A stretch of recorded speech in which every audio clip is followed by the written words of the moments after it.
सखी सुना एक मुट्ठी सरसों बता रहा है परसों लाल चुनरी में लागे बड़ी जोर से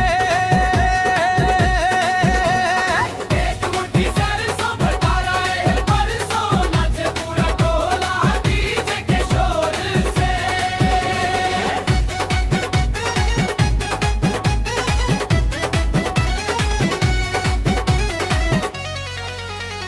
सज गई लंगनवा चमके ललनवा महकेला देहिया इत्तर के गंध से चूड़ी खनक नवे पायल छनकवा देखे खातिर भीड़ लागल दरवाजे पे।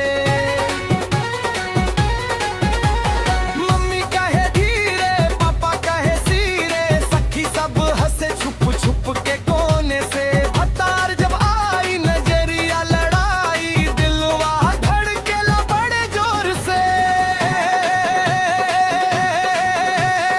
एक मुट्ठी सरसों हतारा है परसों लाल चुनरी में लागे बड़ी जोर से।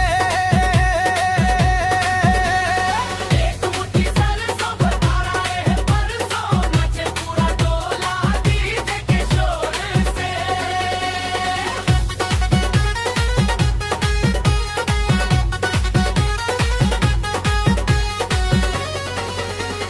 गोरिया के चाल बा कमाल बेहाल बा देख के जवान सब घायल हो गईल सेल्फी पे सेल्फी बनावे